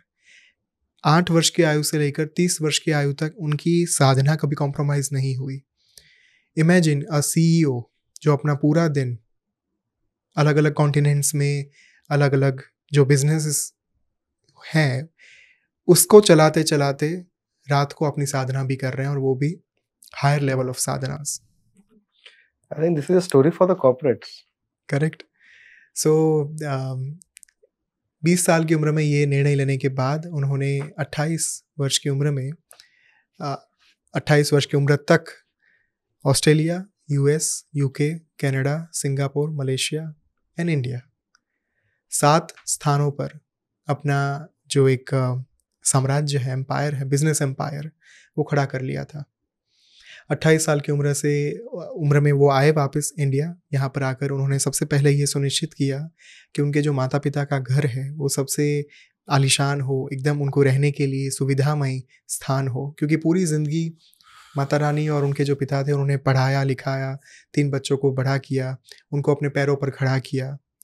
अब स्वामी जी का उद्देश्य एक ही था कि मैं संन्यास धारण करूँ, उससे पहले मैं उनको वो तमाम सुख सुविधा देकर जाऊँ जिसके वो हकदार हैं। और 2 साल के बाद उन्होंने किसी को भी बताए बिना सिर्फ एक मेल लिखा कि अब मैंने सब कुछ प्राप्त कर लिया जो करना था, अब माँ की प्राप्ति के अलावा और कुछ नहीं बचा। 28 वर्ष की उम्र में उन्होंने ये तय किया कि अब मैं यहाँ पर इंडिया पर आकर अपनी माँ बाप को जो सुख सुविधा नहीं दे पाया आज तक वो मैं दूंगा, क्योंकि कहीं ना कहीं माँ बाप अपने बच्चों को बड़ा करते हैं, पढ़ाते हैं, लिखाते हैं, उनको अपने पैरों पर खड़ा करते हैं। और जब एक बालक सुविधा में हो तब वो अपने माँ बाप को कहीं ना कहीं भूल जाते हैं। पर उन्होंने ये सुनिश्चित किया कि मैं संन्यास लूँ उससे पहले मैं अपने माता रानी और अपने पिता को वो सुख सुविधाएं देकर जाऊंगा जिनके वो हकदार हैं। And then one fine day at the age of 30 उन्होंने एक मेल लिखा और उसमें इतना ही लिखा था कि मुझे जितना प्राप्त करना था मटेरियल वर्ल्ड में उतना मैंने कर लिया, पर अब माँ की प्राप्ति के अतिरिक्त मुझे और कुछ नहीं चाहिए। जब तक माँ की प्राप्ति नहीं होगी वापस नहीं जब तक माँ की प्राप्ति नहीं होगी तब तक वापस नहीं आऊँगा। और इतना एक मेल लिखते हुए उन्होंने सब कुछ छोड़ दिया, अपना एम्पायर जो है वो दान में दे दिया। और ये भी नहीं कि अपने परिवार को दिया, क्योंकि परिवार को दान देना वो कहाँ का संन्यास हुआ। संन्यास तो उसे कहा जाता है जब आप सब कुछ छोड़कर जो अपने हैं अपनों को छोड़कर और कहीं ना कहीं अपने संपत्ति को छोड़कर पूर्णतया आप ईश्वर के प्रति समर्पित हो जाओ। उन्होंने माँ की प्राप्ति के लिए अपने लोगों को तो छोड़ा ही छोड़ा, क्योंकि एक ब्रीफ पीरियड ऑफ टाइम वो डिटैचमेंट ज़रूरी भी होता है यदि आप परमात्मा की प्राप्ति करना चाहते हैं। तो वो छोड़ने से पहले उन्होंने अपनी संपत्ति का भी त्याग कर दिया था। मेरे पास कुछ नहीं रहेगा, मैं सब कुछ देकर जा रहा हूँ। वाराणसी आए सब कुछ छोड़ने के बाद। उनके गुरु थे तंत्र सम्राट भारत के नागा बाबा, उदासीन संप्रदाय के गुरु थे। और प्रियंका ने जैसे कहा उदासीन संप्रदाय की शुरुआत, उसका जो पहला मंत्र था वो सबसे पहले भगवान नारायण ने माँ लक्ष्मी को प्रदान किया और उसी के समकालीन भगवान महादेव के द्वारा उस मंत्र को प्रदान किया गया माँ पार्वती को। अब दोनों मंत्र उस तरीके से आगे चले जहाँ पर लक्ष्मी जी के द्वारा वो मंत्र आगे बढ़ा सनत कुमार तक, सनत कुमार से देवऋषि नारद तक, और फिर वो मंत्र आगे बढ़ा। यहाँ पर ये जो माँ पार्वती का मंत्र दिया गया था वो मंत्र आगे बढ़ते बढ़ते ऋषि पराशर तक पहुँचा, जिन्होंने अथर्ववेद से उस मंत्र को निकाल कर महर्षि वेदव्यास जी को प्रदान कर दिया। फिर ये लीनिएज आगे चलकर उसका मिश्रण हुआ और ये लीनिएज पहुँची जो गुरु नानक देव जी थे, उनके ज्येष्ठ पुत्र, उनके बड़े बेटे श्रीचंद बाबा जी के पास। उस समय पर उदासीन संप्रदाय का पुनरुत्थान हुआ और वहीं से ये मंत्र आगे चलता चलता चलता नागा बाबा जी के पास पहुंचा और नागा बाबा ने ये मंत्र दिया स्वामी जी को। इस तरीके से ये लीनिएज जो है वो साक्षात भगवान नारायण और महादेव से शुरू हुई और आज यहाँ पर स्वामी जी के पास जो है ये लीनिएज पहुंची। अब ध्यान देने लायक बात यह है कि एक होता है कि आप कुछ निर्णय करके आप निकल पड़ो कि मुझे प्राप्ति करनी है, और एक होता है उसके लिए लग जाना। असंख्य कठिनाइयों का सामना करते हुए भी उन्होंने अपना उद्देश्य जो है वो नहीं छोड़ा। आगे चलकर बद्रीनाथ जाकर, हिमालय के जंगलों में जाकर, रुद्रनाथ जाकर उन्होंने माँ की प्राप्ति की, भगवान नारायण का साक्षात्कार किया। 13 फरवरी 2011 को उन्हें माँ के दर्शन हुए साक्षात। 5 बजे सुबह 5 बजे दर्शन शुरू हुए और 5:08 तक वो दर्शन चले। अब ध्यान देने लायक बात यह है यहाँ पर कि एक उत्कृष्ट साधक के लिए भी एक क्षण, एक सेकंड माँ के फिजिकल फॉर्म को अपने सामने उस तेज को सह पाना बहुत कठिन होता है। Impossible, nearer to impossible. यहाँ पर 1 सेकंड की बात नहीं हो रही, 10 सेकंड की बात नहीं हो रही, 1 मिनट की बात नहीं हो रही, 8 मिनट की बात हो रही है। उसके बाद उसी साधना के चलते 11 मई 2011 को उन्हें भगवान नारायण का साक्षात्कार हुआ और वो साक्षात्कार तो इससे भी ज़्यादा सुदीर्घ था। वो था 5 घंटे के लिए फिजिकल साक्षात्कार। मैं स्वप्न की बात नहीं कर रहा हूँ, विजन की बात नहीं कर रहा हूँ। रियलिटी में, वास्तविकता में, जैसे हम और आप यहाँ पर बैठकर बात कर रहे हैं ना, ऐसा साक्षात्कार। 5 घंटे के लिए। और उस क्षण के बाद जब उनका वो वहाँ पर तप संपन्न हुआ और कई सारे अलग अलग साधनाओं में से गुजरने के बाद उन्होंने जब श्री बद्रिका आश्रम में उनका आना हुआ वापस, तब वहाँ पर आकर उन्होंने अलग अलग नित्याओं को, श्री विद्या साधना की एक संगीनी शक्ति होती है माँ ललिता राजराजेश्वरी की, महात्रिपुरा सुंदरी की, उन्हें कहा जाता है नित्या। तो माँ की कुल जो 15 नित्याएं हैं, माँ स्वयं 16वीं नित्या है, महानित्या। तो ये जो 15 नित्याएं थी, उन 15 नित्याओं को स्वामी जी ने श्री बद्रिका आश्रम में स्थापित कर दिया। I was reading a wonderful book called 10 महाविद्या तंत्र महाशास्त्र, रिटन बाय तंत्राचार्य पंडित राजेश दीक्षित महाराज। मुझे रियलाइजेशन तब हुआ जब मैंने उसमें माँ ललिता के प्राकट्य के बारे में पढ़ा। उसमें लिखा गया है कि जब देवताओं ने अपने अंगों को काट कर माँ को प्रदान किया, उस महायज्ञ की अग्नि में उस अंगों को प्रदान कर दिया गया, उसकी आहुति दी गई, और जब माँ ललिता अपने साकार स्वरूप में प्रकट हुई, पूरा उनका देह जो है फिजिकल बॉडी वो प्रकट हुआ, उस समय चिदग्नि कुंड संभूता देव कार्य समुद्यता, देवों के कार्य को संपन्न करने के लिए जब माँ का प्राकट्य हुआ देवताओं के चित्त रूपी अग्नि से, वो स्थान उन्होंने लिखा है हिमाचल प्रदेश था, आज का हिमाचल प्रदेश। Okay. क्या हम वास्तव में ये बात मान सकते हैं कि जिस स्थान पर आज उनका आश्रम है, श्री बद्रिका आश्रम है, जिस स्थान को उन्होंने संन्यास धारण करने से पहले चुन लिया था, क्या ये संयोग था या फिर उन्हें पहले से ज्ञात था कि इसी स्थान पर माँ का प्राकट्य हुआ था और माँ कलयुग में वापस इसी स्थान पर आकर विराजमान होगी? This is Om Swami in a nutshell. उन्होंने ना इफ ट्रूथ बी टोल्ड में पहले चैप्टर में ही एक लाइन लिखी थी जो बहुत साल लगे समझने के लिए मुझे पर्सनली, और वो ये थी कि जब उनको स्वप्न आया महादेव का 8 वर्ष की उम्र में, तो उन्होंने वहाँ पे लिखा my 8-year-old body met my million-year-old soul. So you know that is full stop period. सो मैं तो हमेशा यही बोलती हूँ कि जब भगवान कृष्ण आए थे, कितने ही लोगों को पता था कि वो भगवान हैं, तो हमारे लिए, हमारे सामने तो साक्षात ओम स्वामी, हमारे लिए तो वो भगवान है। अब किसी को दिखता है, दिखे, नहीं दिखता, कईयों के लिए वो संत है, कईयों के लिए वो गुरु हैं, सुधारक हैं। हाँ, बहुत, हर कोई उनको एक डिफरेंट उसमें देखता है, बट हमें पता है वो कौन है। रौनिक जी, किसी भी एक साधक के लिए एक जीवन काल में एक महाविद्या को सिद्ध कर पाना, जागृत कर पाना बहुत मुश्किल होता है। यहाँ पर हमारे बीच में वो संत हैं जिन्होंने 10 महाविद्याओं को सिद्ध किया, मात्र एक नहीं, 10 की 10 महाविद्याओं को।